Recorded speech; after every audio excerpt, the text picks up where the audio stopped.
O Ministério da Fazenda estima um crescimento de 2,3% do PIB neste ano de 2025.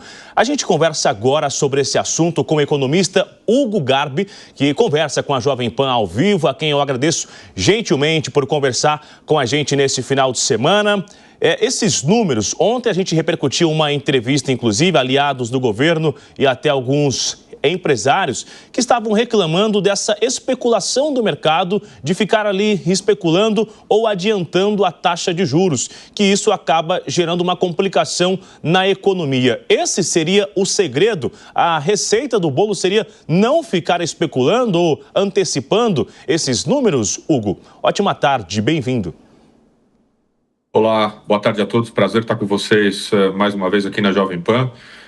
Olha, eu não concordo, eu acho que faz parte do trabalho dos agentes do mercado financeiro, não só no Brasil, mas no mundo, precificar a taxa de juros futura. A taxa de juros futura ela é analisada e precificada não só no Brasil, mas no mundo todo, como parte de um planejamento financeiro, de um planejamento macroeconômico, todos os países de mercado. Então, não é só nesse governo, e acho que também a palavra especulação ela é muito forte, eu diria planejamento. É importante, por exemplo, uma construtora ou uma empresa precificar qual vai ser, por exemplo, a taxa de juros no meio do ano, no mês de 2025, porque taxa de juros tem uma relação direta, proporcionalmente direta no consumo de muitas empresas, né? Varejo, por exemplo, construção civil e até para o resultado do PIB. Então, eu não concordo com essa narrativa. Eu acho que a gente tem que precificar sim, tem que buscar entender qual é a projeção de taxa de juros, porque isso influencia toda a atividade econômica. Agora, em relação a essas ações internacionais, tem uma taxa do aço, tem toda essa discussão, reação também dos Estados Unidos. O que se espera? Haverá alguma interferência em relação a essas ações internacionais, Hugo? É muito cedo ainda, no meu ponto de vista, para a gente poder precificar qual vai ser o resultado das medidas do Trump na economia brasileira. De fato, existe sim uma expectativa de que tenha um impacto. Esse impacto eu acho que ele é limitado, porque uma parte do aço que, se a gente for analisar, o aço que chega nos Estados Unidos é um tipo de aço específico que não representa muito na atividade econômica brasileira, não é o aço puro, não é o aço bruto, né? Mesmo assim, nós temos grande parte das empresas que são industriais, né, das produtoras de aço, né, no Brasil, tem fábricas nos Estados Unidos, o que mitigaria um pouco esse impacto no curto prazo. Então, acho que ainda é muito cedo para a gente poder precificar, mesmo porque o Trump ele é conhecido por ter uma narrativa, jogar as cartas na mesa, impor ali algumas condições iniciais e depois retroceder. Ele sabe que também, dependendo da ação que ele tiver em termos econômicos, vai ser ruim, inclusive, para os Estados Unidos.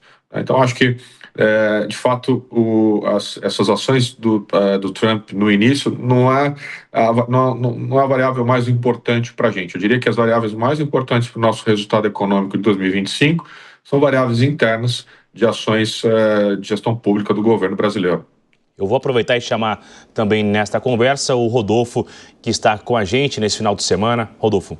Bom dia, Hugo. Aproveitando a sua última fala sobre o nosso governo, é correto dizer que esse PIB foi alavancado pelos nossos serviços, principalmente sobre o trimestre passado? Olha, Rodolfo, boa tarde, prazer falar com você. Eu diria que sim, eu diria que até iria um pouco mais além, né? Eu acho que eu vejo como otimista esses 2,3% do PIB em 2025.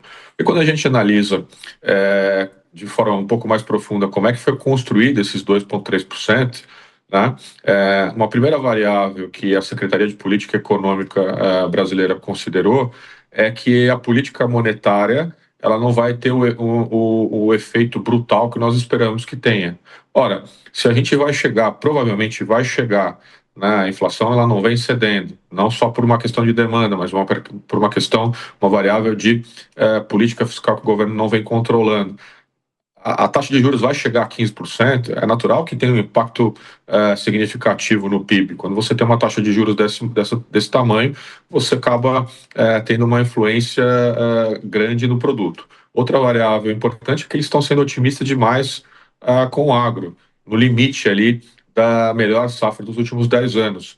Se qualquer variação que nós tivermos, climática, ou qualquer outra variação de safra que nós tivermos no agro no Brasil esse ano, esse 2,3% do PIB não vai se concretizar. Então, eu acredito que a gente tem que ter cautela, tem que fazer a lição de casa para que consiga ter um bom resultado esse ano. E assim, olhando no nosso retrovisor, não muito longe, a gente viu essas ações climáticas, tivemos efeitos tanto na região, no Rio Grande do Sul, chuva, na região do estado de Mato Grosso, Exato. de Mato Grosso do Sul, incêndio. Isso acabou complicando muito o setor do agronegócio, que é muito forte em ambos esses estados. Ainda assim, existe esse otimismo de ter uma safra muito forte, muito boa. A gente tem, então, que reconhecer que esses números, eles estão sendo alavancados com a força do agronegócio, ainda que enfrente um cenário muito complicado?